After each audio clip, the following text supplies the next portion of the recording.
Gracias. Ok. Son la misma ecuación, siempre siguen siendo la misma ecuación. Es un número fijo, o sea, un valor fijo, el radio de la Tierra, entre un ángulo o un parse, que es una distancia fija, dividido entre un numerito. O sea, siempre es el mismo estilo de ecuación lo que se está haciendo. Nada más que cambia dependiendo de a dónde está uno.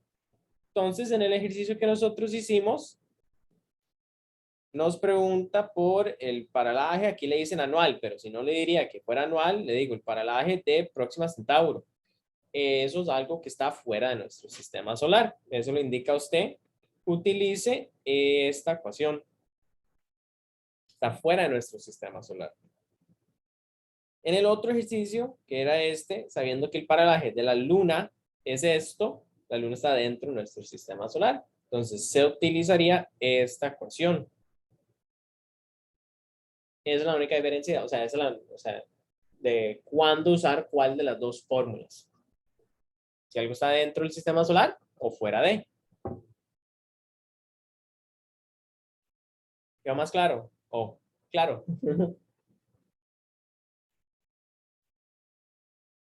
Por eso en este ejercicio habíamos utilizado esta. Ah, ok. Perfecto. Ok. Ok. Lo que vamos a ver hoy, ya que sabemos medir distancias a los cuerpos y lo hemos practicado un poco, por WhatsApp les compartí un video de Quantum Fracture sobre cómo medir distancias, ubicar estrellas, por si a alguno le interesa. Gracias. No me llegó la notificación. ¿Será que tengo el grupo silenciado?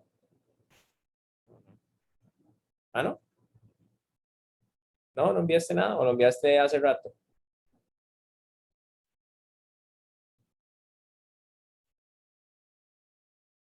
Sí, no sé. Ok. Pues lo que vamos a hacer es, ya que sabemos, ok.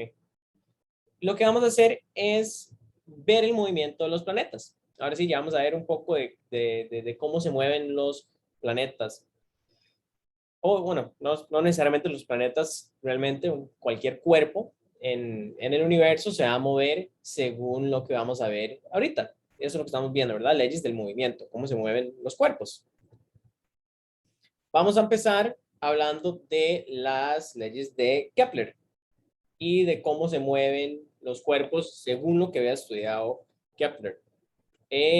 Si recordamos la parte histórica, ¿en qué estamos? Estamos en un mundo donde Tycho Brahe había pasado toda su vida haciendo análisis tras análisis de los planetas y de cómo se movían en el cielo. Tycho Brahe muere y agarra Kepler y empieza a estudiar los planetas, todos los datos que él había recopilado. Y según todo esto, Kepler desarrolla una serie de leyes totalmente empíricas, o sea, a punta de datos, no salen de algún axioma, no salen de una base científica escrita en palabras, es nada más de punta de un experimento, o sea, de datos recopilados. Él genera estas leyes, ¿okay? Las tres leyes de Kepler. Antes de eso, de hablar de las leyes de Kepler, tenemos que definir primero qué es un periodo, ¿ok? Porque eso fue lo que estaba estudiando Tycho Brahe y Kepler al mismo tiempo. Ellos estaban estudiando los periodos, o sea, cuánto le tardaba a un planeta en dar la vuelta alrededor del Sol. No tanto, no solamente nosotros, pero los otros planetas. Y cosas raras que pasaban entre esos giros de los planetas. En astronomía normalmente utilizamos dos tipos de periodos, el sinódico y el siderio. ¿Ok? Si en algún momento ustedes leen o les hablan de el periodo sinódico es diferente a lo que uno considera un periodo, o sea, un periodo es nada más completar una vuelta, ¿verdad? Eso que nosotros llamamos el periodo siderio, o sea, darle, completar una vuelta al Sol, que para la Tierra lo hace en un año, los 365 días. El periodo sinódico es el que es un periodo que pasa cuando un planeta, nosotros, Marte, Mercurio, hace dos oposiciones o conjunciones sucesivas, ¿ok? Con respecto a otro cuerpo. ¿Qué significa esto? O sea, a veces no sé si ustedes han escuchado en las noticias que un planeta está en oposición o un planeta está en conjunción uno con el otro. Puede ser que lo hayan escuchado alguna vez o leído en redes sociales o algo así, que los planetas están en oposición o que alguna estrella y una constelación, alguna cosa están en oposición. ¿Qué significa realmente? Para eso, déjenme abrir esto y compartir por acá para enseñarles.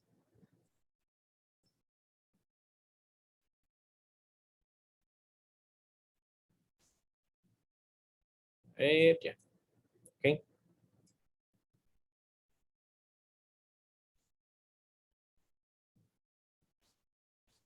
ok, ahí está. Esto que estamos viendo aquí es una descripción de, bueno, una animación pequeña de lo que es el periodo sinódico, ¿ok? Aquí lo que tenemos es lo que les mencioné.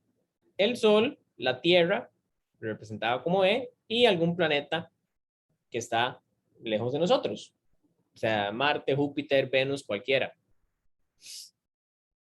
Un periodo siderio para la Tierra es cuando la Tierra le da la vuelta totalmente al Sol y vuelve a estar en el mismo punto. ¿Ok? Ahorita estos dos planetas están en conjunción, o sea, están en esta línea. Están todos juntitos. Cuando están en oposición es que uno está al otro lado del Sol. O sea, que están en la misma, o sea, están en una línea recta, pero uno al otro lado. Déjenme ver para enseñarles eso. Casi. No lo logré muy bien pararlo, detenerlo. Pero creo que eso no me deja moverme. Antes tenía un controlador de tiempo, ya no. Pero déjenme resetearlo. Ahí más o menos estos planetas están en oposición. O sea, la Tierra está aquí y digamos Marte, llámese este planetita rojo Marte. ¿Ok? ¿Por qué pasa esto? Claramente la Tierra rota más rápido que el otro planeta alrededor del Sol. ¿Ok? Aquí, ups, déjame resetearlo.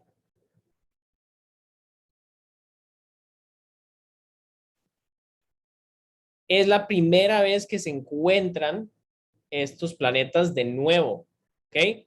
Ya de hecho la Tierra completó su periodo regular, el siderio, ya hizo toda su vuelta.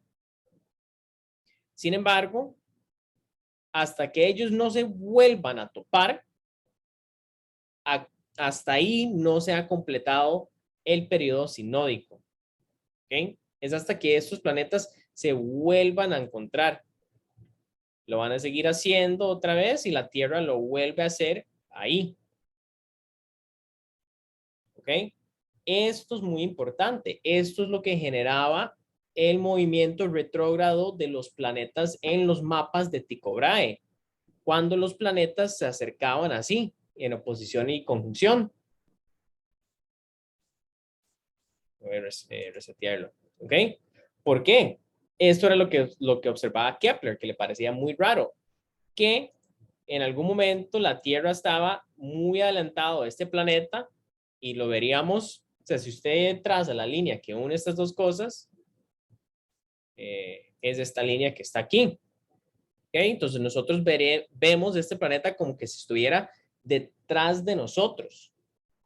Sin embargo, tiempo después,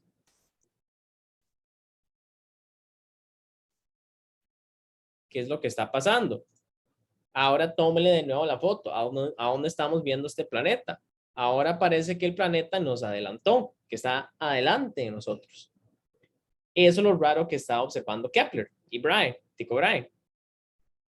Entonces, ellos definieron estos dos periodos. ¿Cuánto nos tarda a nosotros dar la vuelta y cuánto nos tarda volver a estar en conjunto con algún otro planeta? ¿Por qué esto es útil? ¿Qué tipo de implicaciones tiene? para desarrollar las leyes de Kepler muy importante. Hoy en día reconocer estos periodos o saberlos también es muy importante, porque si yo soy, digamos, la NASA y yo quiero enviar una sonda, un satélite, lo que sea, a algún planeta, yo lo quiero hacer en cuál momento de las órbitas, cuando están juntos o cuando están separados. O sea, yo no voy a enviar un satélite aquí hacia el otro planeta. Tiene que recorrer toda esta distancia más esta. La NASA no quiere hacer eso. Entonces, ¿qué es lo que hacen? Esperan hasta que los planetas estén en el punto, ahí se me fue. Aquí, entonces el satélite tiene que viajar la menor distancia posible. Entonces, esto tiene utilidad hoy en día, bastante. O sea, saber cuáles son los periodos sinódicos es muy importante, no tanto para la astronomía, o sea, como para tomar fotos o para observar con satélites, pero para enviar satélites o equipo a otros planetas. Entonces, eso es lo que nosotros llamamos el periodo sinódico, desarrollado por Kepler y Tycho Brahe en su momento. ¿Sí les quedó claro la diferencia entre el sinódico y el siderio?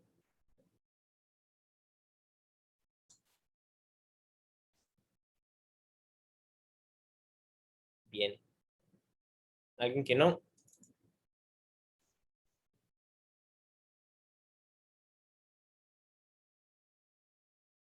Ok. Siempre cuando lean en estas presentaciones o en cualquier momento, súper. Ok. En astrofísica que se hable del periodo de algún planeta, siempre se va a utilizar la letra mayúscula T y siempre se refiere al siderio. ¿Ok? Normalmente en los cálculos y en las ecuaciones no se utiliza el sinódico. Siempre que vean la letra T en alguna ecuación, de nuevo, siempre va a ser el periodo siderio. ¿Ok? Aquí tengo una tabla con algunos de los datos de los periodos siderios de los planetas. Eh, Brian, pregunta.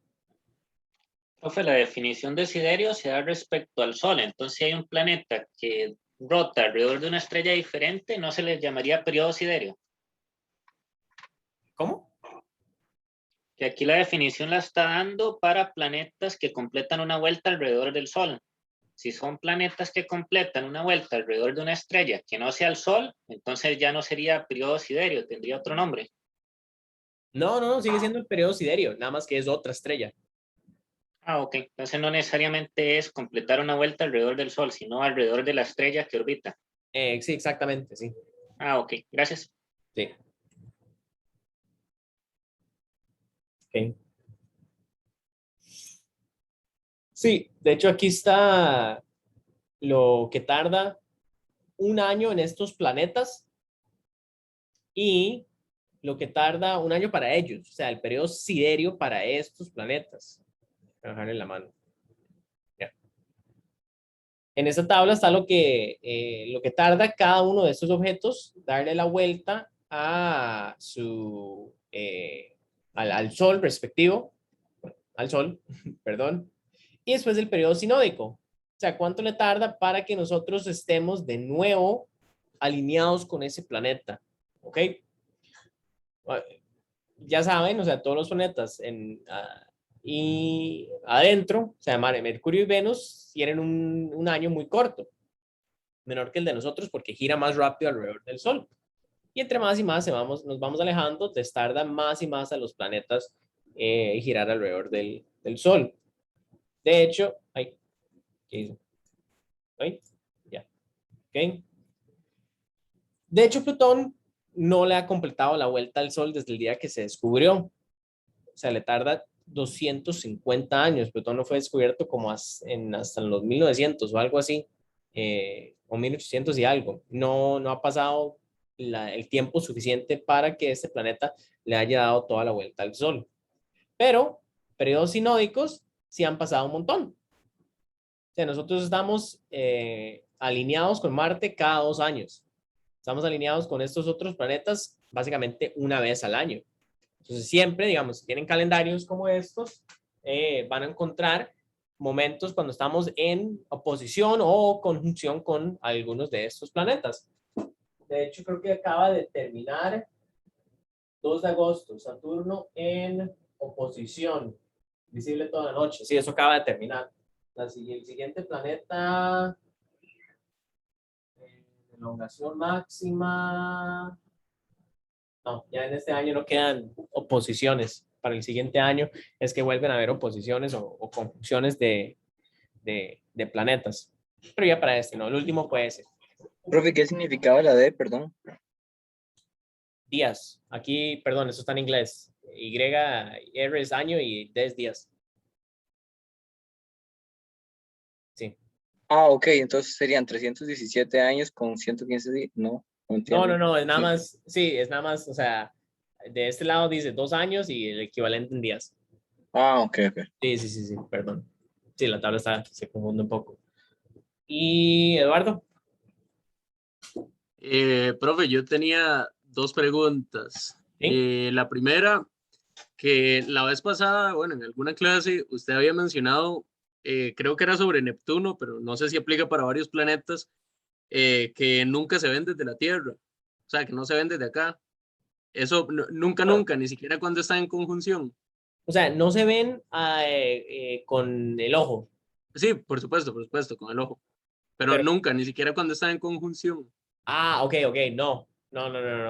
Ahorita Ok, vamos a ok, ver en el siguiente capítulo una cantidad que se llama la magnitud. ok, O sea, la magnitud me dice que si un objeto es visible desde la Tierra o no a simple vista. ok. Y Neptuno y Plutón, creo que incluso Urano, no tienen una magnitud tan baja que no son visibles a simple vista.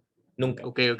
Y la otra pregunta que yo tenía es que me llamó la atención aquí en esta tabla, es que en la Luna dice el periodo sideral, pero el periodo sideral de la Luna no sería 365 días porque gira alrededor de la Tierra, entonces gira alrededor del Sol cada 365 días.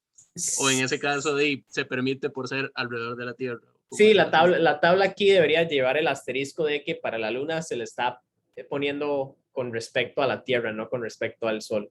Ok. Sí, eso está bien, está correcto, sí. Sí. Esto es lo que se había preguntado en otro momento, los periodos siderios y sinódicos de la Luna.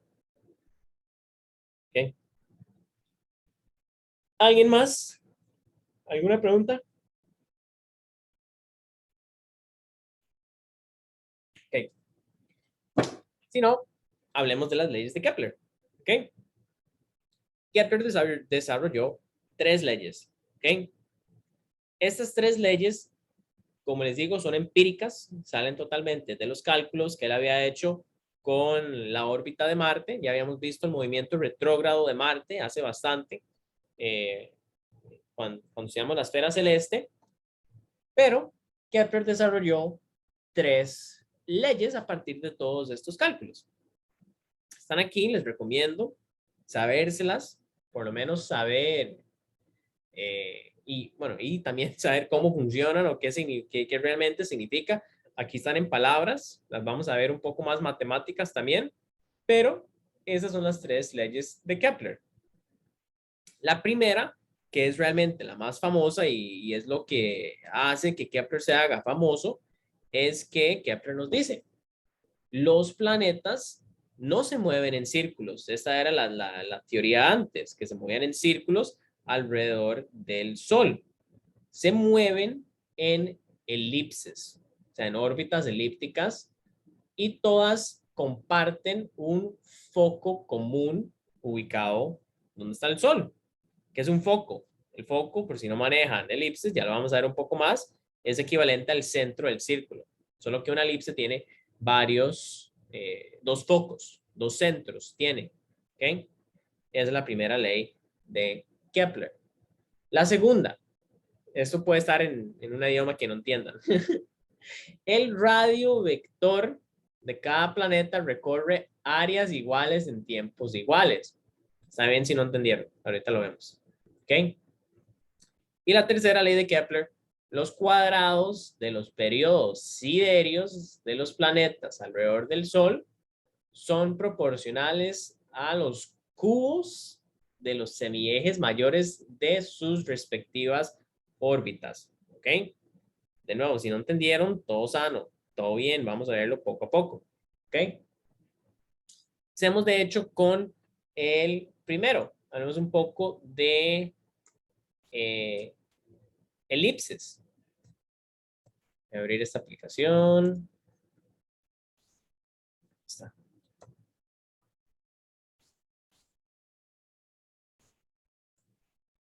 Ok. Hablemos un poco detrás de la matemática de una elipse. ¿De dónde nace una elipse realmente? Una elipse matemáticamente nace de un círculo.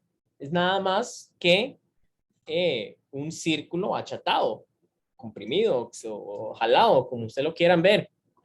Esta simulación lo que nos permite ver es eso, la órbita de los planetas, pero según las órbitas elípticas. Puede hacerlo primero totalmente circular, que es lo que se pensaba que eran antes. Entonces, la idea de antes era que los planetas simplemente completaban esta vuelta circular. Kepler se dio cuenta que no, que son elipses. ¿Ok?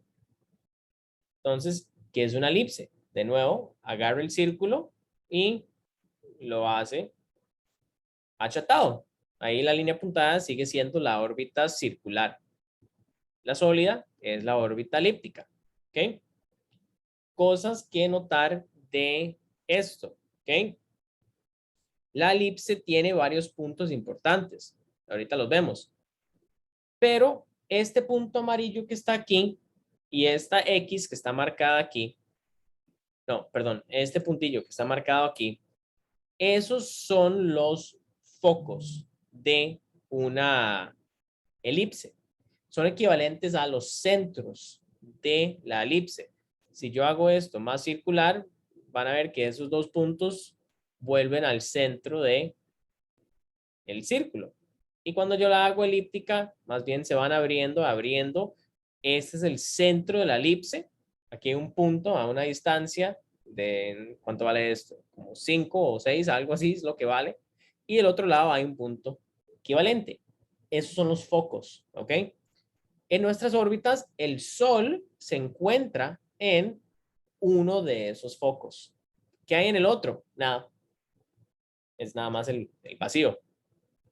Pero los planetas se mueven alrededor de el Sol, de aquí, de una forma elíptica.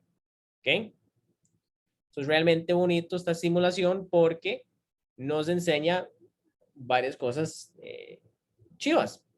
Como que cuando el cuerpo se acerca del Sol, viaja mucho más rápido que cuando está alejado de. Otra cosa que nos enseña, dos puntos muy importantes en nuestras órbitas. El perihelio, está en inglés, aquí, y el afelio.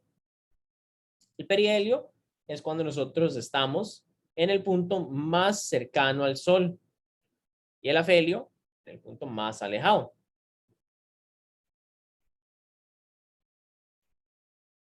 ¿Vamos bien? ¿Ok? ¿El perihelio y cuál es el otro, profe? Perihelio y afelio. Afelio, ok, gracias. Bien. Ahí está en inglés, pero es igual a afelio. ¿Ok?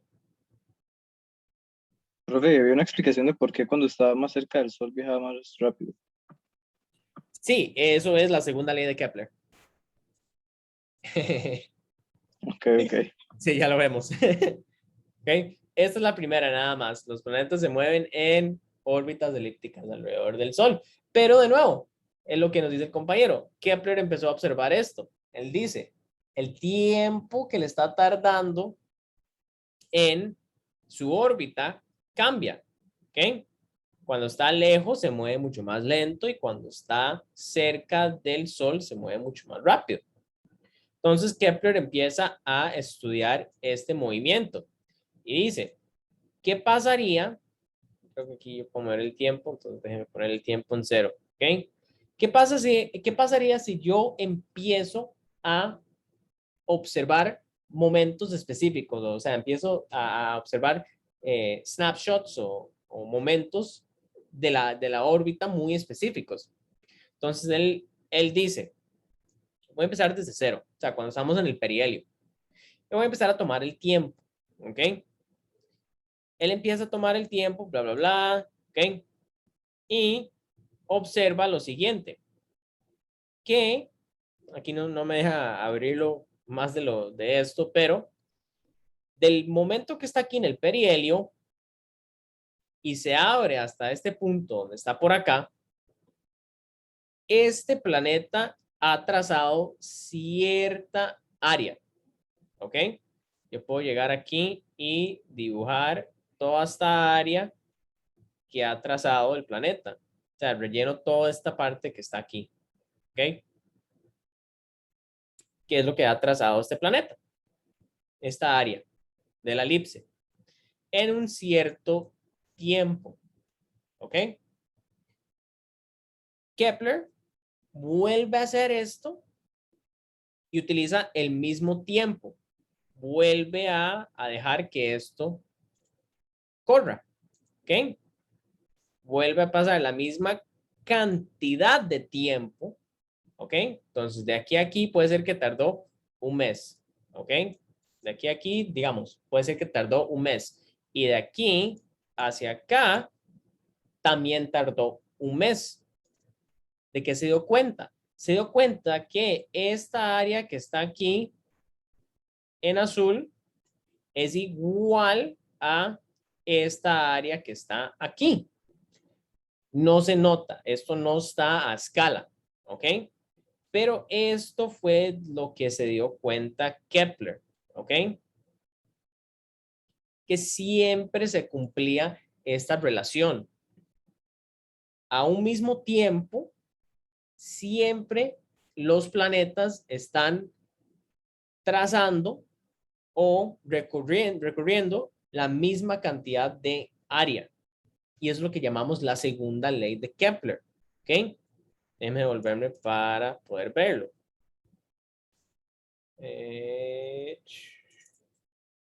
Aquí. El radio vector de cada planeta recorre áreas iguales en tiempos iguales. ¿Ok? Eso es la justificación de por qué los planetas se mueven más rápidos cuando están alrededor, cerca del Sol y más lentos cuando están lejos del Sol. Para la gente que está acostumbrada a la física o recuerda esto no es nada más que conservación del momento angular. ¿Ok?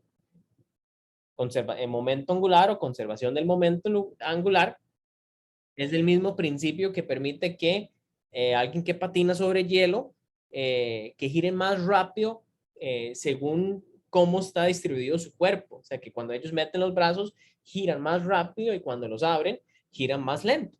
El mismo fenómeno o el mismo principio que hace que los planetas que se muevan más rápidos cuando estén cerca del Sol y se muevan más lentos cuando estén lejos del Sol. Esa es la segunda ley de Kepler, que Kepler lo observó a partir de la primera, observando el movimiento elíptico y que a veces se movían más rápidos en cierto punto y más lentos en otros.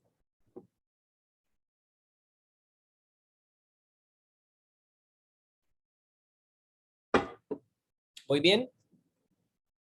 ¿No quedó claro? ¿Sí quedó claro?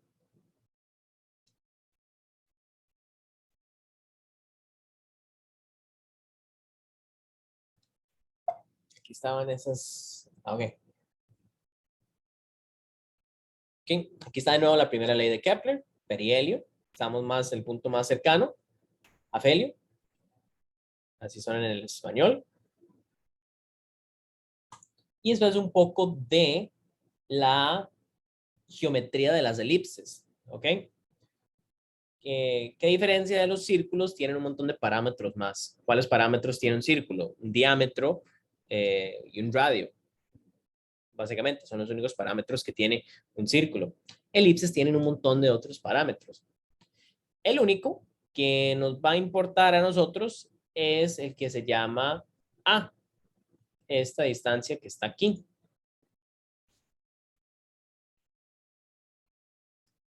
Esta distancia A para nosotros va a ser muy importante. Esa distancia A es lo que se llama el semieje mayor. ¿Ok? Piénselo así. Imagínense que una elipse tiene 2 radios. ¿Ok? Si esto fuera un círculo, tendría un solo radio. O sea, del centro usted llega y toca cualquier lado de esa circunferencia y va a medir exactamente lo mismo. En una elipse eso no es cierto. Del centro hacia el borde, aquí va a ser más corto y la parte roja es más larga. Entonces eso se llama en una elipse el semieje mayor y el menor. Normalmente, en astrofísica, cuando hablamos de distancias a cuerpos, se están utilizando, bueno, distancias a cuerpos que estén orbitando uno alrededor del otro, estamos hablando del semieje mayor, estamos hablando de esta distancia que yo tengo aquí. No sé por qué estoy utilizando esto cuando podría utilizar el lápiz. Sí, estoy hablando de esta distancia aquí. Este es el semieje mayor. Una pregunta rápida. Sí. El punto negro que está a la par de F1 es el Sol, ¿verdad? No, F1 es el Sol. F1 es el Sol, sí. Ok, sí. Sí, estos son los focos. Esto es un foco y esto es otro foco. Normalmente aquí es donde se encuentra el Sol.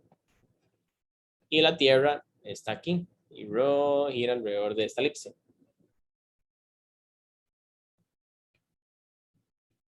¿Ok? Ahora, algo extraño, ¿ok? Que quiero que vean y realmente para que se queden no asustados, no sé si es la palabra correcta, pero impresionados, creo que es la mejor palabra, con los análisis que hizo Kepler. Déjenme ver dónde tengo esta diapositiva. Vienes, pues... bueno, sí. Aquí está en uno de los ejercicios que vamos a ver. No.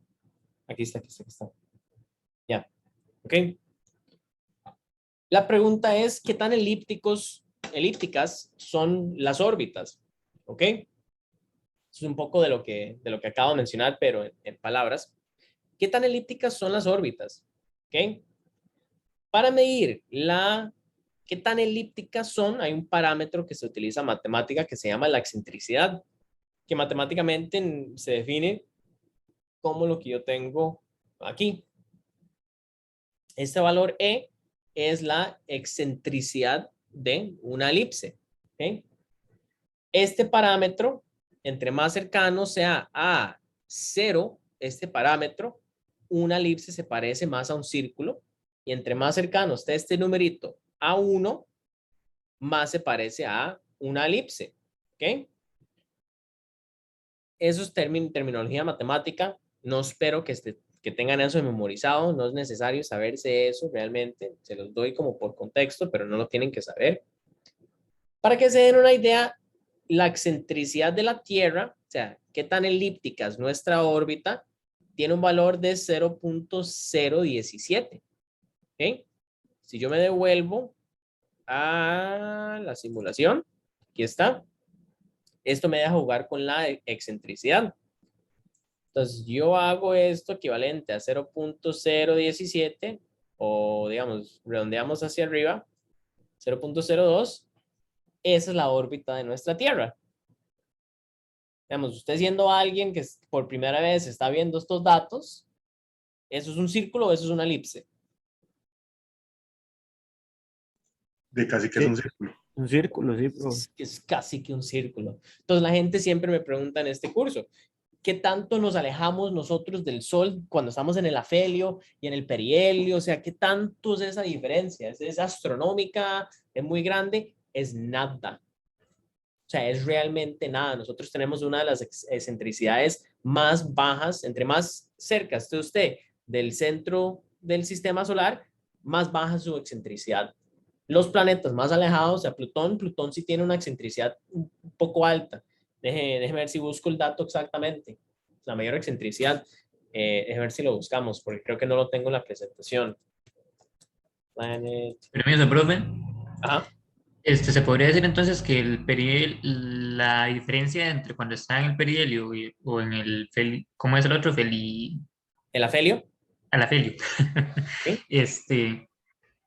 Es menor que la distancia entre el ángulo de inclinación, digamos, entre la distancia a un hemisferio que el otro. Por eso es que se dan las estaciones de invierno y verano, se podría decir.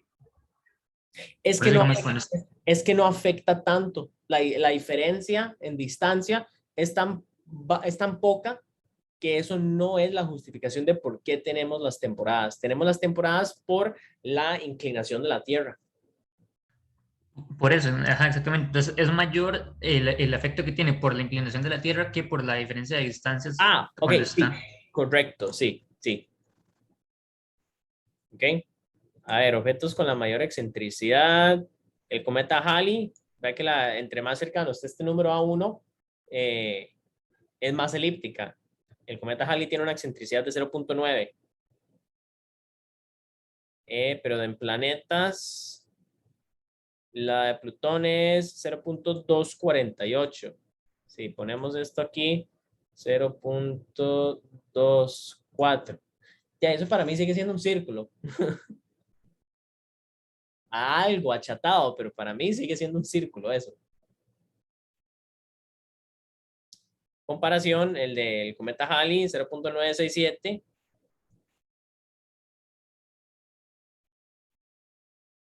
Ahí está.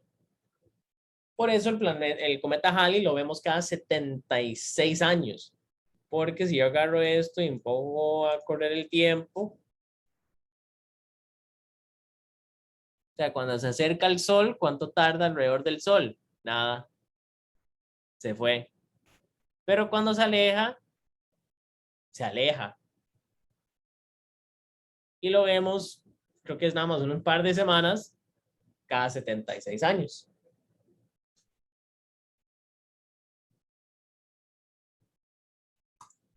¿Ve? Los planetas, en general, todas sus excentricidades son menores a, ¿cuánto era? 0.2 algo. Todos los planetas realmente tienen órbitas circulares, son elípticas, o sea, sí son elípticas, eso es cierto, pero no tanto. ¿Okay? No sé si Eduardo es la misma pregunta y no le bajé la mano o Eduardo y Alejandro. Profe, bueno, creo que son dos preguntas. La primera, ¿se sabe cuál es la distancia entre los dos focos de la Tierra? Sí, sí, son números ¿Sí? calculados, sí. ¿Y cuánto es? ¿Es muy poco? Ah, nunca lo he investigado, o sea, sí se sabe, pero sí, Pero fijo es poco, ¿verdad? la diferencia es poca, sí. Ajá. Y sí, la otra pregunta que le iba a hacer es, todos los planetas del sistema solar se achatan, o sea, la elíptica se achata como hacia el mismo lado, o algunos van como para un lado y otros para otro, Ah, con no, respecto al Sol. todos comparten el mismo foco. Es una buena Ah, ok. pregunta. O sea, todos Ajá. comparten que el sol esté aquí. Digamos, no es como que uno esté, ya sé a lo que usted se refiere, como que uno esté en una órbita así, ¿verdad? Ajá, exacto, exacto. No, no, ninguno hace eso. Todos van para el mismo. Ok, ok. Exactamente, sí. Profe, qué curioso eso, que todos sean así. De ahí, eso se llama, de ahí, no sé, la naturaleza. La, la aleatoriedad de todo, no sé. Que todo sea tan perfecto y todo gire en el mismo sentido y que todos compartan la misma órbita. Al De rato, hecho, no, ¿qué pasó? no, que yo me imaginé que si hicieran así, chocaban. Sí, esa es otra. Pero esa es una de las teorías más válidas del por qué todo va como junto, ¿verdad? O por qué todo está sobre el mismo plano, o por qué todo como que parece ser perfecto. Han pasado 4.5 mil millones de años. O sea, todo lo que va junto, o sea, ya se llevó a todo, o ya chocó contra todo, o ya eliminó a toda su órbita, que lo único que sigue vivo es como que el grupito que iba junto, o sea, ese grupito popular, todos los que no estaban en ese grupo popular, todo ya fue expulsado de nuestro sistema solar. Puede ser que al inicio de nuestro sistema solar sí era algo caótico y habían, como ustedes dicen, o sea, órbitas donde uno estaba así o había uno que más bien rotaba en otra dimensión bueno, en otra dimensión, sí, otra dimensión en la tercera, o sea, no sobre un plano, ¿verdad? Pero a lo largo del tiempo, por colisiones o por gravedad, todo se fue quitando y se eliminó y nada más quedó todo en un mismo plano. Pero pasaron miles de millones de años para que pasara eso. Y Alejandro, dígame. Profe, a la hora de la excentricidad de los planetas que están más cerca del Sol, formar una órbita circular, por eso es que su velocidad es casi que, bueno, no constante, pero es muy parecida. Digamos, no es como los otros planetas que supongo que entonces al alejarse más al Sol, más del Sol, tendrán una velocidad diferente mientras más se vayan alejando, ¿es así? Sí, correcto. Sí, sí, o sea, ellos van a mantener, de hecho, una velocidad muy constante siempre, esos planetas. O sea, Mercurio y Venus y nosotros. De hecho, ahorita creo que uno de los ejercicios que tenemos que hacer es, es eso. Sí, sí, que creo que hay un ejercicio de calcular eso, de cuánto cambia la velocidad a la que nosotros viajamos alrededor del Sol. Sí, es un ejercicio que ya vamos a hacer. Sí. Pero sí, estoy de acuerdo. Los planetas rocosos no cambian su velocidad mucho. Los que están más alejados sí cambian algo, su velocidad. Pero lo que cambia más es estos que están aquí. O sea, el cometa Halley, el Halley-Bopp, otros cometas. Que fue famoso, ese fue el famoso de hace un par de años. Así, que se lo había sacado como una foto rara. O que este fue el que no se le logró sacar foto. Ah, no, aquí está. Sí, no, esa era la impresión artística de este objeto. Que son objetos que están muy fuera de nuestra órbita o que tienen una ¿Cómo órbita. se llama, profe? Ese otro. No sé ni cómo decir eso. O, no sé. No sé ni en qué lenguaje está. Tiene que ser en. Oumuamua, creo que era el que habían dicho que era una estructura extraterrestre. Sí, sí, eso fue un par de años que todo el mundo estuvo como. Estaban locos por este objeto. Profe, yo solo sé que el nombre se lo pusieron en Hawái, pero no sé qué idioma estará. Sí, esa es hawaiano, sí. Hawaiian term for scout. Ahí está. Es lo que significa en hawaiano. ¿Cómo se dice? A ver. Oumuamua. Oumuamua. Oumuamua. Oumuamua. Así se dice. Ahí está. Okay. Pero sí, les va quedando claro.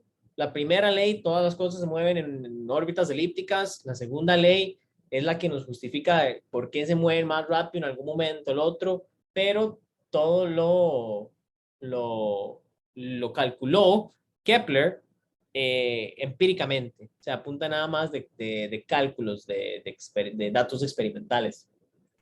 Vamos a ver esto en ejercicios. Osas. ¿A dónde están viendo osas? ¿De qué me perdí? No entiendo. Sí, vamos a ver esto en algún ejemplo matemático. La primera, nada más tienen que saberse eso, no hay nada matemático en la primera. La primera es nada más, los planetas se mueven en órbitas elípticas. La segunda, sí hay algunos cálculos matemáticos que podemos hacer. ¿Qué son estos? ¿Ok? Esta es la segunda ley de Kepler expresada de una manera matemática. ¿Ok? Hay que mandarle el video al profe. Ah, ¿esto es un video de algo? Ah, sí, porfa, mándenme. Cultura. Mándenme. Quiero verlo ya. Ok. Dura como un minuto. Ah, no, después. Ok. Esta es una manera de expresar la segunda ley de Kepler. Ay, perdón, me dio hipo. Tomar agua.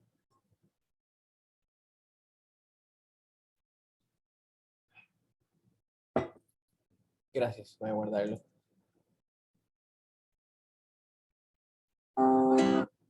¿Qué es eso? UE. Ok. Pero, de nuevo, la segunda ley de una versión matemática. ¿Ok? Hay una manera de utilizar la segunda ley de una manera que sea útil. ¿Ok? Para sacar cálculos, para saber qué tan rápido se está moviendo un cuerpo, para hacernos la pregunta de qué tanto o qué tan rápido se mueve el cometa Halley cuando se acerca al Sol, y qué tan rápido se está moviendo el cometa Halley cuando se aleja del Sol, cuál es su velocidad promedio, ¿ok? Y no solamente la velocidad promedio, la velocidad en esos puntos específicos. ¿Ok? Entonces la pregunta del compañero, o sea, ¿cuánto es la diferencia realmente de cuando el Sol está en el perihelio que cuando el Sol está en el afelio? Esa es la pregunta clave, o sea, ¿cuánto es esa diferencia? ¿Se siente ese cambio de velocidad o no? Es lo que podemos contestar con la segunda ley de Kepler en esta forma matemática. ¿Ok? ¿Qué nos dicen estas ecuaciones matemáticas? ¿Ok? Hay dos, de nuevo. Hay una para el perihelio y después hay una para el afelio. Estas son las velocidades de los cuerpos cuando están en alguno de estos dos puntos. ¿Ok? Matemáticamente es nada más que si yo quiero saber la velocidad en el perihelio, lo único que yo tengo que saber es la velocidad circular media, o sea, el promedio de la velocidad a la que se mueve el planeta, y el valor de la excentricidad de ese planeta, que para el caso de la Tierra era como 0.0117 para la Tierra, ¿verdad? Pero cambia para cada planeta. Esa es una manera en la que yo puedo calcular qué tan rápido se mueve en el perihelio, qué tan rápido se mueve en el afelio, ¿ok? Son ecuaciones muy sencillas, nada más la raíz de 1 más la excentricidad y 1 menos la excentricidad, y para la otra se le da la vuelta. 1 menos la excentricidad y 1 más la excentricidad. Entonces, sí le podemos sacar algo matemático a, a la segunda ley de Kepler. ¿Okay? Para eso lo que yo tenía era aquí, un ejercicio para demostrarles eso. ¿Cuánto es lo que está cambiando? ¿Ok? Profe, Dígame. ¿podría repetir qué era el perihelio y el afelio? Por Sí, favor. eso estaba aquí. Perihelio es cuando nosotros estamos en el punto más cercano al Sol. Y el afelio es cuando estamos en el punto más alejado. Ok, gracias, profe. Con gusto. Ok. Pero entonces, el ejercicio es básicamente esto. Si la velocidad de la Tierra en el perihelio es de 30.75 kilómetros por segundo, digamos que alguien lo logró calcular, se dieron cuenta de qué tan rápido nos movemos cuando estamos en el punto más cercano del Sol. Y también sabemos la excentricidad, esto lo sabemos desde los años de Kepler, de Johannes Kepler. Encuentre la velocidad circular media. ¿Okay? Veamos a ver cuánto se desvía realmente la velocidad de la Tierra. A ver si es algún valor que se puede notar. ¿Ok? ¿Cómo era otra vez la ecuación? Velocidad del perihelio es la velocidad circular media por esta raíz. ¿Ok? Poner esto donde sí pueda escribir bien. Pasarme aquí. ¿Ok? Entonces, la velocidad en el perihelio es igual a la velocidad circular media por la raíz de 1 más la excentricidad entre 1 menos la excentricidad. ¿Cuáles son los valores o los parámetros que nos están dando? Los que nos están dando es la velocidad en el perihelio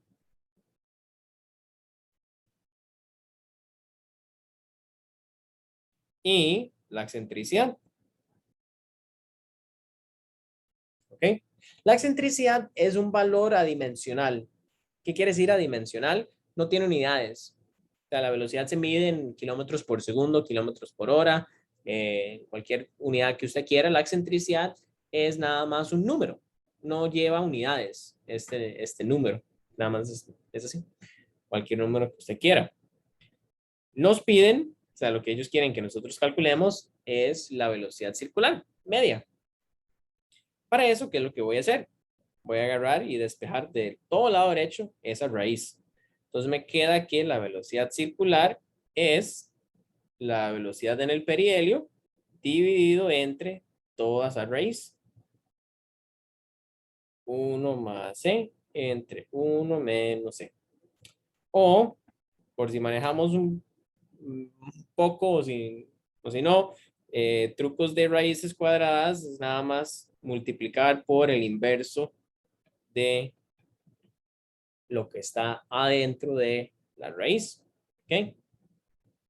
Si calculamos todo eso, lo metemos en la calculadora, ¿qué es lo que tenemos? Métanlo para confirmar que lo estoy haciendo bien. Nos debería de dar 30.23 kilómetros por segundos. Porcentualmente, ¿cuánto es ese cambio?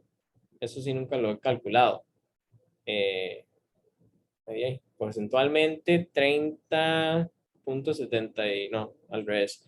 30.23 entre 30.75 es menos 1. Un cambio, una diferencia de 1%. 1.6% es la diferencia entre nuestra velocidad promedio y la velocidad en el perihelio. ¿Ok? Según la psicología, creo que cambios significativos que uno pueda sentir solo se empiezan a sentir por arriba de un 5% o algo así. Si mi memoria no me falla o algo así, es lo que decía cuando yo aprendí psicología. Entonces, una diferencia de 1.6% es una velocidad que no se nota, o sea, no se siente realmente esta velocidad, no es significativa este cambio en la velocidad. Del promedio a la tasa a la que nosotros nos movemos, cuando estamos en el perihelio o en el afelio, cualquiera de los dos, no es un cambio muy radical. ¿Okay?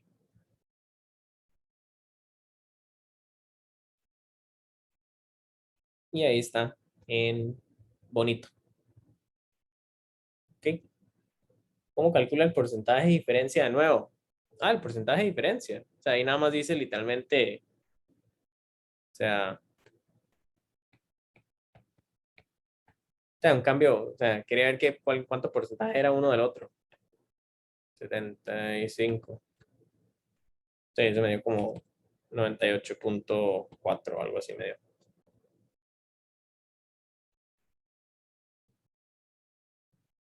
Hay varias maneras de calcular porcentajes.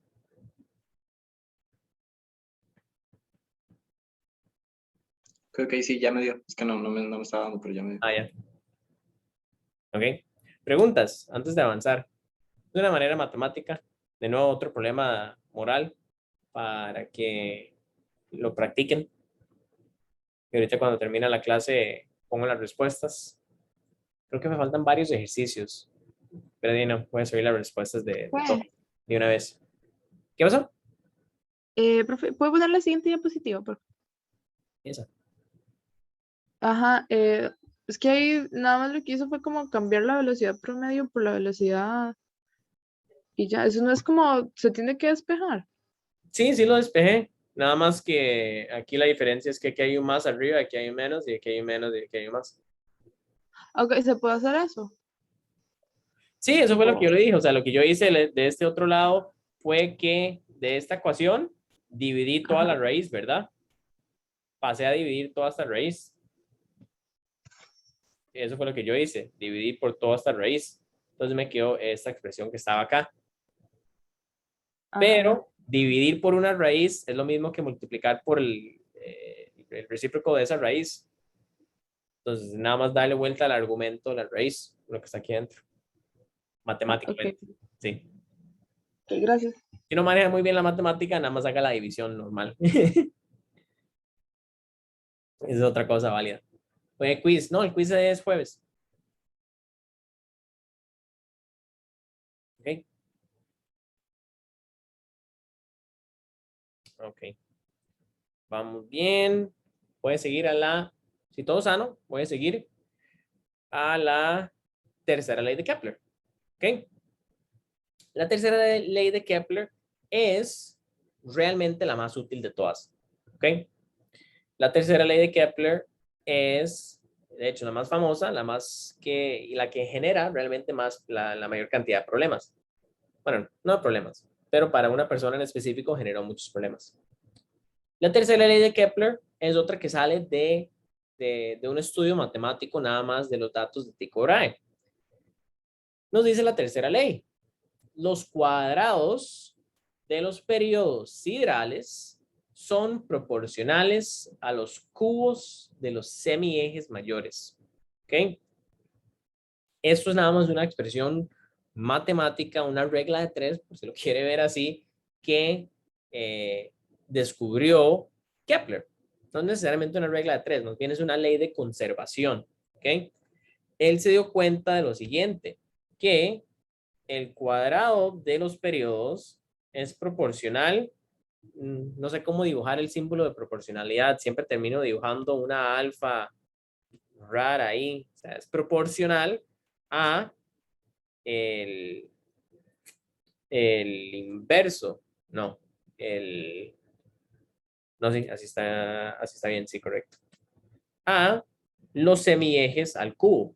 Eso fue lo que se dio cuenta Johannes Kepler. Ay, ¿qué pasó? Matemáticamente, esta relación, que hay una proporcionalidad entre los periodos y las distancias de los cuerpos. ¿Okay?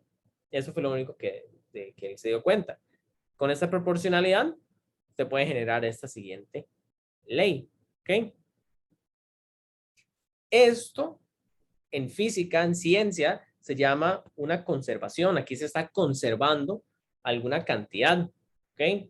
Aquí hay una constante de proporcionalidad entre las dos variables, entre los periodos y los semiejes o las distancias entre los cuerpos.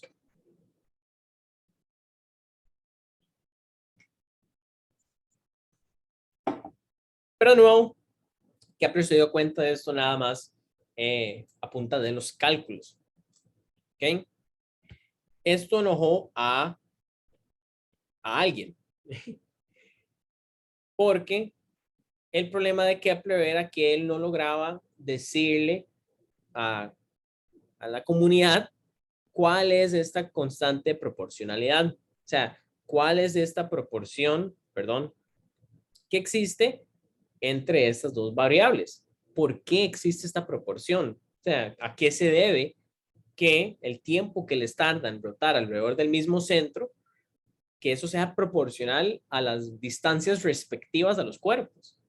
O sea, eso es lo que me está diciendo esto, que el periodo de la Tierra y el periodo de Marte son proporcionales a la distancia del Sol a la Tierra y la distancia del Sol a Marte. Eso es lo que me está diciendo esta expresión. Pero Kepler no nos pudo decir por qué. Nada más nos dio la expresión matemática, pero no daba justificación. Y esto enojó mucho a Newton. ¿Ok? Tanto que Newton dedica toda su vida, bueno, toda su vida, la mayoría de su vida, a encontrar la respuesta a esta pregunta, a mejorar los trabajos que había hecho Kepler. Porque Kepler, de nuevo, nos da estas 3 leyes. De nuevo, ver dónde están las 3. Aquí. Nos da estas 3 leyes, pero no nos dice por qué. O sea, nada más agarra todos los datos y nos da resultados matemáticos. La primera ley, que se mueven en elipses, felicidad, muy bien, pero a Newton esto le cae mal. Y después llega, y Newton, siendo Newton, nos dice, o sea, encuentra una respuesta. No totalmente, le falta un poco, pero sí encuentra algo de respuesta al por qué realmente es que se deben estas 3 leyes. ¿Okay? ¿Qué es lo que vamos a ver a continuación? Si esto me permite cambiar. Hello. Ok, ahí está. Ok. El famoso Newton. O sea, yo a veces me quejo mucho de, o hablo muy mal de Newton. O sea, fue un genio, realmente fue un genio. Sin embargo, sí fue una persona bastante arrogante. Le gustaba humillar a la gente, le gustaba, a veces no resolvía cosas o no hacía cosas porque le parecían muy triviales. O sea, para él, puede ser que eran problemas que no tenían solución o la gente había tardado 20, 30, 40, 50, hasta cientos de años a resolverlas y él las volvía a ver y ya sabía la respuesta. Entonces para él el mundo era muy trivial, Newton. Y esto viene de las cartas que él escribía entre las gentes y de los comentarios que la gente dejaba de Newton. Muchos lo veían como una persona muy brillante. De hecho, la mayoría lo veían como muy brillante, pero los que lo conocían un poco más, sí era una persona un poco arrogante en ese sentido. Sin embargo, de ahí él nos lleva a arreglar los problemas que nos, bueno, no los problemas, pero lo que nos dejó Kepler sin respuesta, ¿ok? Que es el, esto, el por qué realmente las cosas se están moviendo. Kepler nada más nos dice cómo. De una manera elíptica, se mueve más rápido en cierto punto y existen estas proporcionalidades. Mucha gente lo intentó hacer antes de él, varios. Por eso le digo que para él las cosas eran como, era como un juego, porque él no era el único que estaba intentando resolver todos estos problemas. Muy famosos, Galileo, ya conocemos ese nombre. Eso en español mucha gente le dice Huygens. El otro día estaba hablando con un compañero mío holandés, que aparentemente así no se dice ese apellido, porque ese señor Huygens era de Holanda. Aparentemente se dice Huygens en Holanda, y que así no se escribe hoy en día. Me dieron una clase entera de cómo escribir y hablar en holandés, solo porque hice la pregunta, ¿estoy pronunciando esto bien? Y me dieron como 45 minutos de clases, pero me gusta mucho. Galileo y Huygens eran dos que estaban intentando resolver ese problema. Galileo, ya sabemos todos los avances de los telescopios que había hecho. Huygens, de hecho, es uno de los que pelea más con Newton. Newton había hablado de la luz como una partícula y Huygens era el otro lado de la moneda, por si han escuchado ese argumento de la dualidad de onda-partícula de la luz. Huygens era el que había argumentado que la luz se comporta como una onda. Newton decía que era una partícula y Huygens que era una onda. Ellos, o sea, tenían dos teorías distintas que al final, mucho tiempo después, se dieron cuenta que los dos estaban en lo correcto, pero se peleaban por esto. ¿Quién resolvía el problema de Kepler? De por qué se están moviendo los cuerpos, cómo se mueven. Newton es el primero que llega a la solución. Desarrolla todas las leyes de la mecánica, o sea, la física clásica que nosotros estudiamos, seguimos estudiando hoy en día, física 1, 2, 3, 4, no, ¿cuántos hay para ingeniería? 3, en las 3 físicas. Estudiamos simplemente la mecánica clásica de Newton, que él desarrolló en los 1600, 1700. Pero esto nos dio la respuesta al desarrollo de esta teoría de Newton y la invención del cálculo nos da la respuesta a esa pregunta de Kepler. ¿Por qué se están moviendo los planetas como se mueven? Y se puede contestar esa pregunta con la ley que vamos a ver al final de todo esto, que es la ley de gravitación universal de Newton. Ya es una ley que me dice por qué es que los planetas se mueven en órbitas elípticas. ¿Por qué la segunda ley trazan las mismas áreas en tiempos iguales? ¿Por qué tienen una proporción los periodos y los semiejes? Todo eso lo logra explicar Newton, el por qué, en su libro Principia Matemática.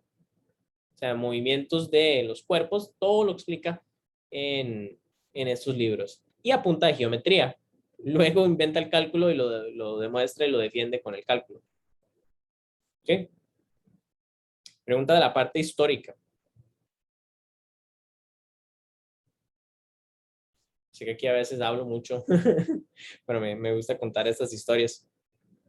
No, profe, está interesante, pero sí, todo claro. Ok, perfecto.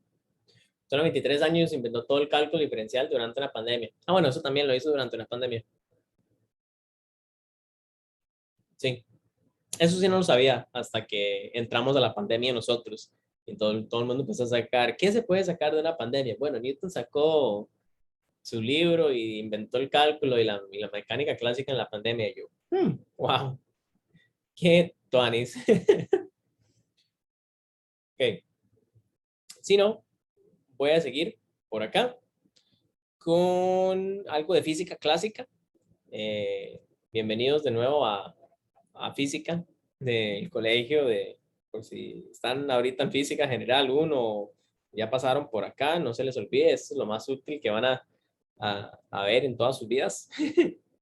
Las famosas leyes de Newton, ¿qué es lo que él desarrolla? Igual a las leyes de Kepler, son leyes fundamentales que si nosotros inventamos la depresión crónica, eso es cierto. No, siempre ha existido la depresión. Estoy muy seguro que mucha de esta gente sufría de tantas cosas que ni tenían, o sea, los psicólogos, los médicos para atenderlos. Muy difícil estos momentos.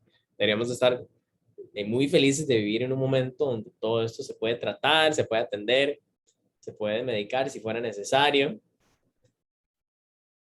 No dolor de nalgas. Eso es cierto, muévanse, ya les dije, tienen que hacer ejercicio todos los días, se tienen que vacunar de nuevo.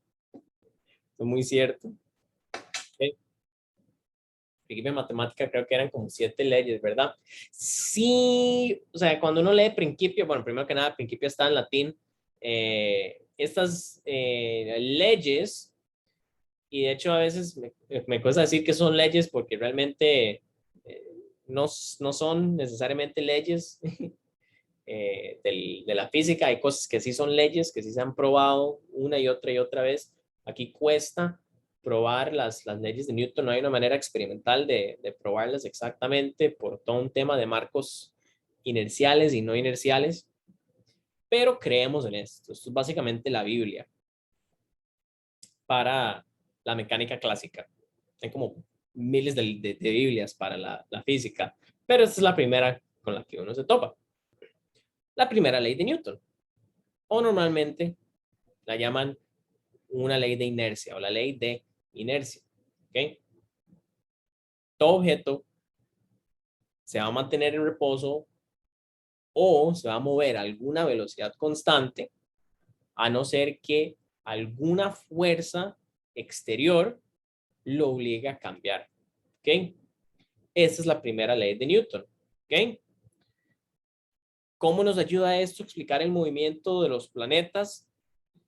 Los planetas están rotando, ¿verdad? Alrededor de otro cuerpo. ¿Ok?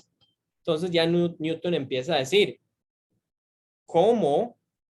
¿Por qué dos cuerpos que están alejados millones de kilómetros se están comunicando? ¿Cómo le dice el Sol a la Tierra no siga una línea recta como lo va a seguir una manzana cuando se cae un árbol? ¿Ok? ¿Cómo le dice el Sol a la Tierra? Rote alrededor mío, cambie su velocidad, orbite de una manera elíptica. Esta era la pregunta que con la que se estaban quebrando los cerebros. Perdón, Galileo, Huygens, Newton, los Bernoulli también, montones estaban pensando en esto. ¿Quién le dice a la Tierra? Rote, cambie su dirección a cierto tiempo. ¿Ok? Entonces Newton llega y empieza a pensar todo en esto. Entonces sí establece, si un objeto está moviéndose a velocidad constante o está quieta, quieto, la única manera de que este objeto se mueva es si llega a alguna fuerza, conocemos este concepto de fuerza, a agarrar este objeto y moverlo. ¿Ok? La manera más básica, más sencilla de ver los problemas. ¿Qué fue lo que hizo Newton? Agarró un problema muy complejo y lo simplificó. ¿Ok? A algo muy sencillo, una partícula, alguna masa circular, como sea, que no se está moviendo o se está moviendo a alguna velocidad constante. ¿Ok? Es el primer paso. Imagínense un planeta viajando por el universo. Nada va a afectar a ese planeta a no ser que llegue algo externo, alguna fuerza externa a que se mueva. ¿Ok? Primera ley de Newton. Segunda ley de Newton. Esto es una relación entre fuerzas, o sea, estas cosas mágicas que hacen que un objeto se cambie su dirección o se empiece a mover, y otro concepto que se desarrolla, que es la aceleración. ¿Ok? Cualquier cuerpo que ahora sí se le ha aplicado algún tipo de fuerza, que hay varios tipos de fuerzas que uno ve en la mecánica clásica, va a sentir una aceleración proporcional a su masa. Muy interesante esta segunda ley de Newton. Me da una relación entre qué tan rápido va a avanzar algún cuerpo, o la tasa a la que se avanza algún cuerpo va a ser proporcional a la fuerza que está generando este cambio. ¿Y qué me relaciona estas dos cosas? La tasa a la que yo me estoy moviendo y lo que me está causando este movimiento. Mi masa es lo que me decide si cambio mucho, cambio poco. Hay una relación directa entre este tipo de cosas. Muy importante para el análisis del movimiento de algún planeta, porque son cuerpos realmente masivos. Ya habían estimaciones de la masa de los planetas, en este caso. Entonces Newton pensó, ¿qué fuerza más grande tiene que existir para mover un planeta entero? Imagínense pensar en esto, o sea, filosóficamente, hace 400, 500 años. Una fuerza tan grande, tan masiva, que hace que todo un planeta cambie dirección. ¿Ok? Digamos, si yo tengo un objeto quieto, ¿cuánta fuerza tengo que ejercer para moverlo? Digamos, si es mi computadora, un televisor, muy poco. Imagínense mover una refrigeradora, o en el caso de ellos, no sé, mover un bloque de cemento grande, o un caballo, o un carro que estaba lleno de ladrillos, o algo así, que era de lo más pesado que se me ocurre ahorita. Y ellos empiezan a pensar, o empieza a pensar en Newton, ¿qué tipo de fuerza se necesita para mover un planeta? Para hacerlo cambiar de dirección, para rotar. Esas son las preguntas que él se empieza a hacer. Y luego lo simplifica, desarrolla la segunda ley. ¿Ok? ¿Preguntas?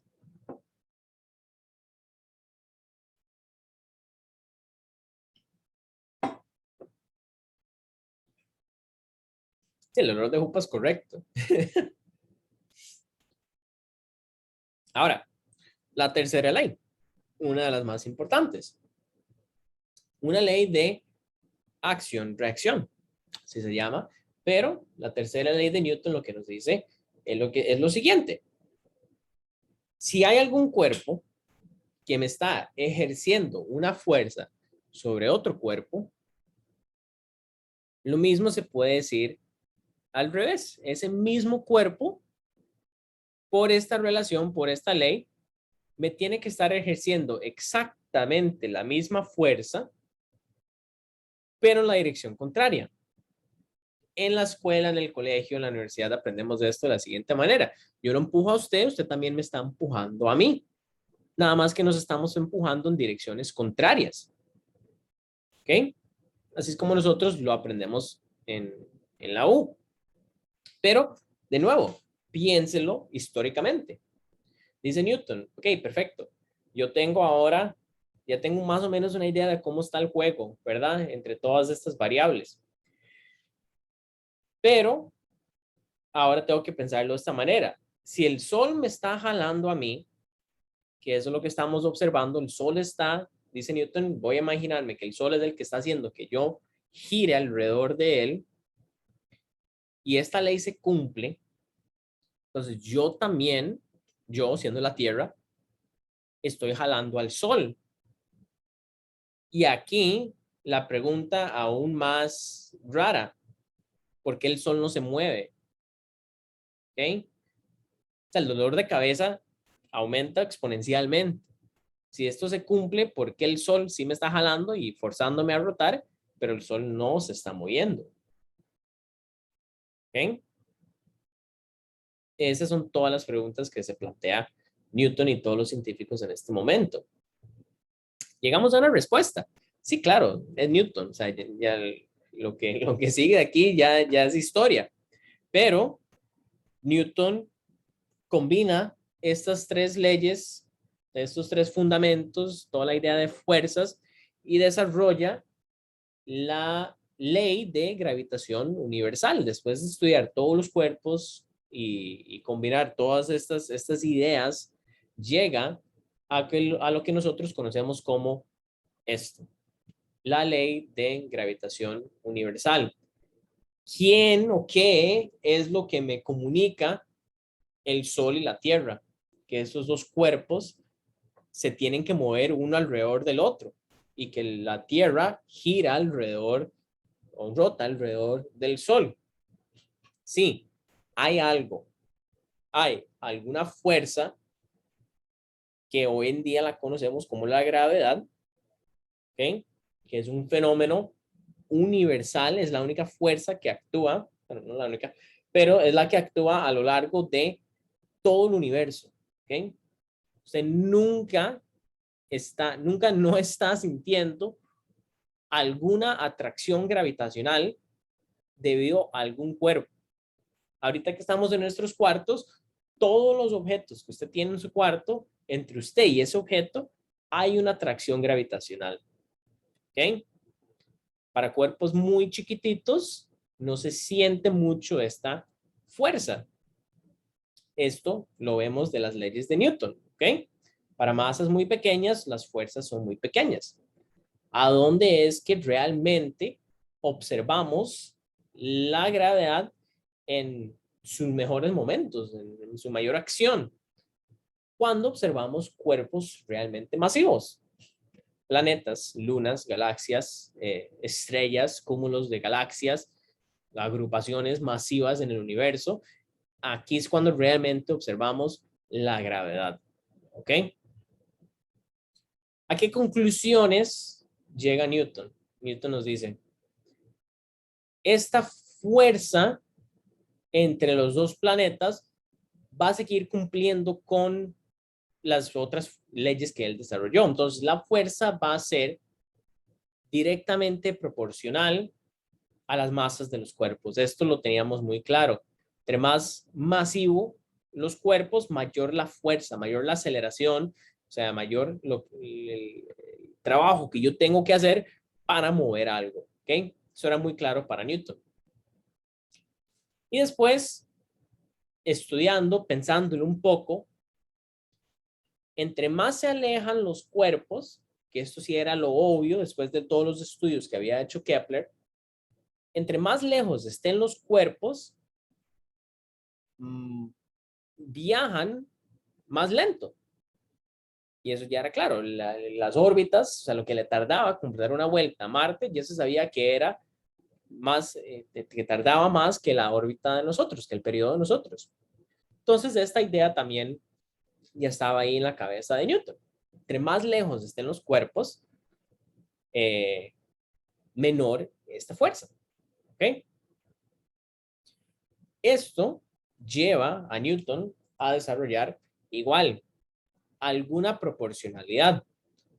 Matemáticamente, o sea, simbólicamente, uno la puede expresar de la siguiente manera. Que lo que nos dice Newton es esto. La fuerza Este es el símbolo de proporcionalidad, por si no lo han visto en sus vidas, y se parece literalmente a la letra alfa en griego. La fuerza es proporcional a las masas de los dos cuerpos, inversamente proporcional a la distancia entre los dos cuerpos al cuadrado. ¿Ok? Esto fue lo que descubrió Newton. ¿Ok? Después de cierto tiempo, se realizaron varios experimentos. Esto no lo hizo Newton. ¿Ok? Esto lo hicieron otra persona. De hecho, esto se llama, si no estoy equivocado, el experimento de Cavendish. Creo que sí era este. Creo que está en la presentación. Yo creo que está en la presentación, de hecho. O lo había sacado yo la presentación. Creo que sí lo saqué.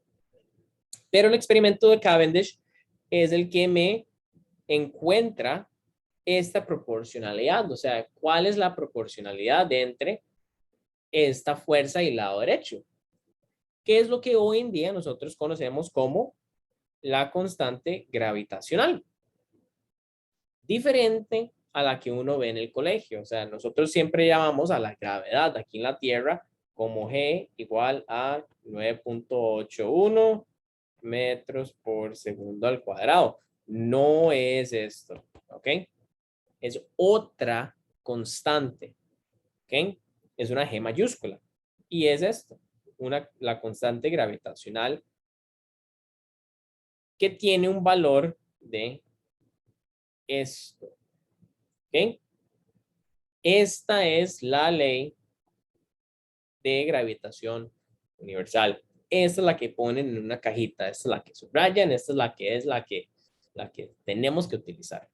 ¿Ok? Ok. ¿Preguntas?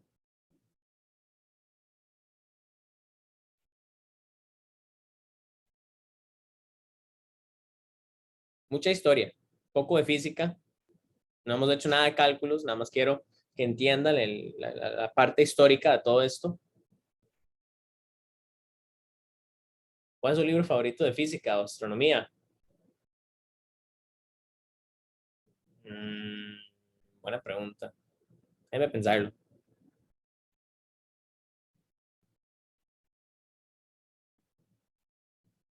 Ok. Si no, seguimos. Ya falta muy poco. Ya casi terminamos. Ok.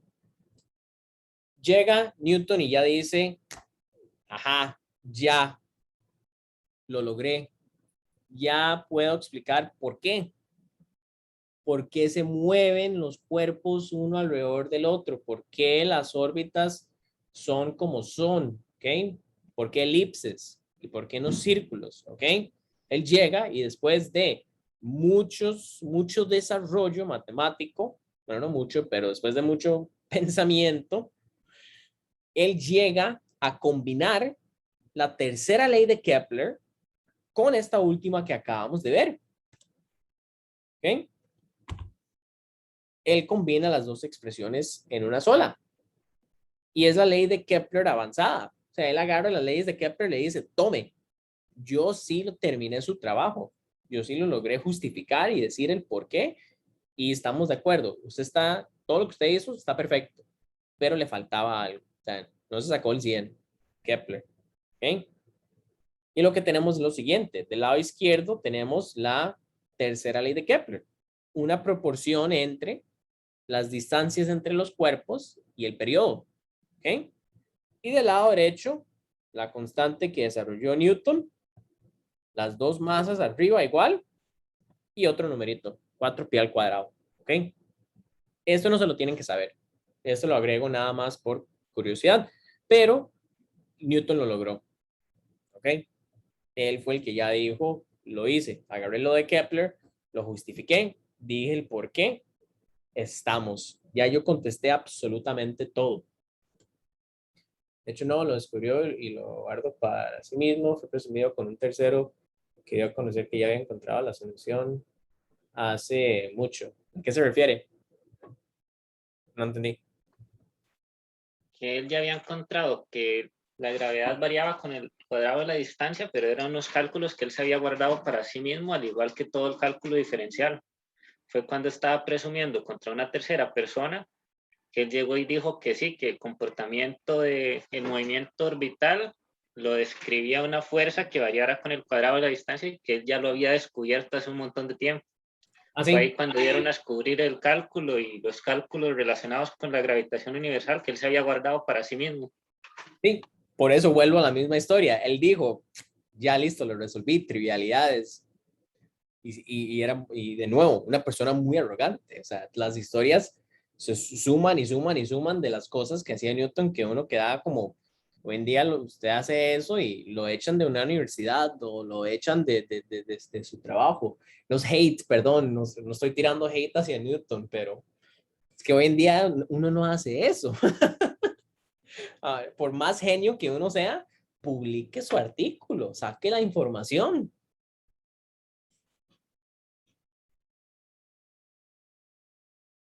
No haga ese tipo de cosas. Bendito sea el desgraciado. O sea, por eso hay libros de libros de libros y por eso hay física 1, 2, 3, 4, todas las físicas, por eso existe toda esta carrera. Astronomía, astrofísica. No hay otro nombre, sí. Ok. Sin embargo, la siguiente diapositiva me gusta mucho. Volvemos a caer a la realidad. Seguían siendo humanos. ¿Ok? Está bien, póngalos en el pedestal que usted los quiera poner. Son genios, son pedantes, como usted lo quiera decir. Sin embargo, me gusta mucho lo siguiente que está acá. Son dos frases que saqué de un libro que escribió Kepler y de una carta entre Newton y uno de sus amigos. ¿Ok? Lo leo.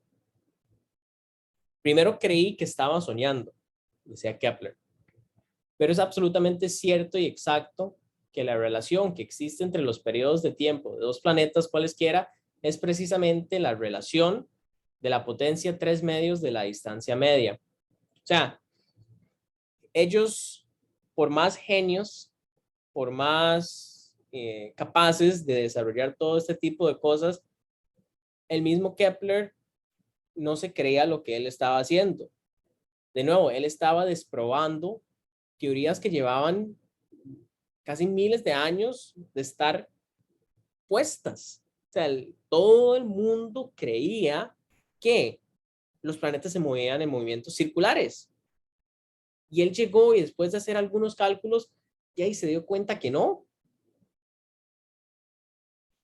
O sea, o sea, eso, no solamente la humildad, o sea, qué humano decir que no creen lo que están haciendo. Están desprobando teorías ya que, digamos, hoy en día pasa mucho, pero hoy en día estamos un poco más acostumbrados a estos tipos de cambios, de nos equivocamos o no teníamos la tecnología para hacerlo hace 50 años, pero hoy sí. Y hoy en día eso es lo normal en la ciencia, volver a probar y a probar y a probar y cambiar y mejorar nuestros instrumentos. Pero antes no, esto es hace 400, 500 años que la gente está desarrollando todo esto por primera vez. Y no, o sea, no se la creen realmente. Y la segunda frase que está aquí, perdón si esto no está totalmente bien, lo intenté traducir de la mejor manera posible con alguna ayuda de Google Translate para ver cómo lo hacía, porque los textos estaban en inglés. Esta realmente sí me gusta.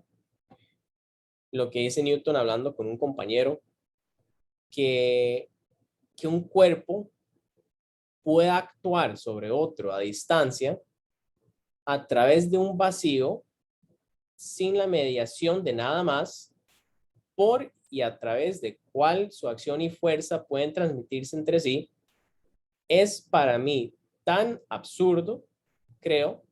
Ningún hombre que tiene en materia filosófica una facultad de pensamiento competente jamás podría caer en él. El genio, o sea, la persona genia que era Newton, desarrolló la gravitación universal. Sin embargo, todavía le quedaba esa espina chiquitita. No entendía cómo se comunicaban. Hoy en día no entendemos cómo se comunican. ¿Okay?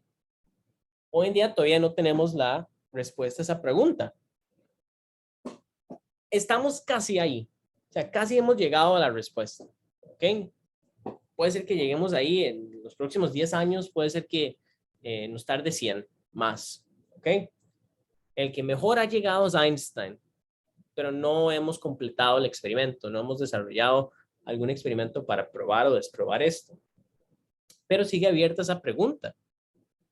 ¿Quién comunica esa interacción? O sea, ¿quién es realmente el mediador de esa fuerza, de esa atracción entre dos planetas? No solamente dos planetas. Yo y esta computadora, usted y los vecinos, usted y sus familias. Esta atracción gravitacional, ¿quién es la entidad que comunica esto?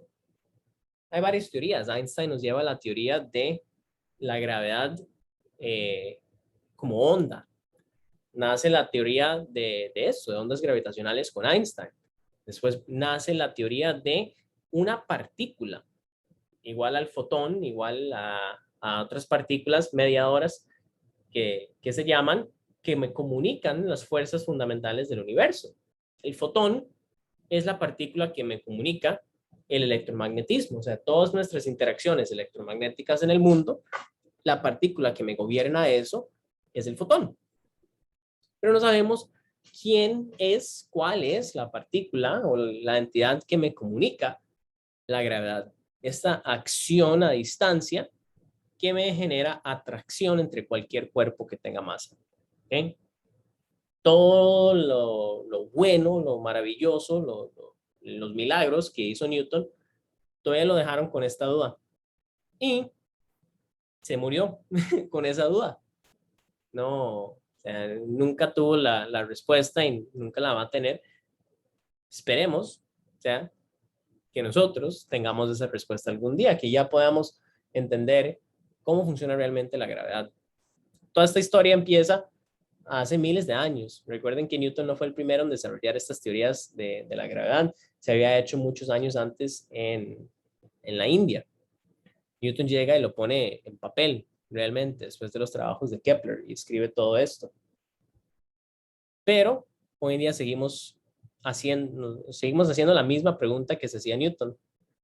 ¿Quién? ¿Por qué? ¿Cómo se mueven los cuerpos? Y estamos así de la respuesta. Pero de nuevo, no sé si ese así son 10 años o 100. Einstein publicó sus teorías entre 1905 y 1918. 100 años después probamos la existencia de ondas gravitacionales. Puede ser que nos falten otros 100 años para probar la existencia de esa partícula, del gravitón, que todavía no hay ni un experimento que se pueda hacer para probarlo. El problema de Einstein fue mezclar sus creencias personales con la ciencia. Muchos hacen eso. O sea, es casi imposible no separar esas dos cosas. Siempre ocupa uno un poco de creatividad para desarrollar cosas nuevas en el mundo, creo yo. ¿Okay? Hoy no nos va a dar suficiente tiempo para hacer ejercicios con las ecuaciones de Newton ni con la tercera ley de Kepler. Quería terminar la historia para no dejarlos con un comercial en esta historia. Entonces, en la siguiente clase vamos a trabajar un poco más en los ejercicios y empezar la siguiente sección de principios de astrofísica. De nuevo, un poco más de matemática. Entonces, sigan practicando. Ahorita voy a subir todas las soluciones a los problemas de este capítulo a mediación para que los tengan. Y no se les olvide, hoy me entregan la tarea. Creo que todavía está habilitado para entregármela. Y la otra semana, la primera entrega del trabajo grupal. ¿Okay? Que ya están las instrucciones en mediación virtual. Pero no así las creencias personales de Einstein fueron lo que dio origen a la relatividad, ya que era algo que iba en contra de la ciencia. Por eso, por eso digo, a veces uno ocupa meter algo de creatividad personal en el trabajo, por lo menos en la ciencia. Si no hay preguntas, o comentarios, también pueden seguir dejando comentarios ahí. Muy buenas noches, descansen mucho. Se vacunan, toman agua, hacen ejercicio y todo lo que tengan que hacer para que estén bien. Chao. Hasta luego, Profe, por allá. Muchas gracias. Profe, gracias. Chao, chao.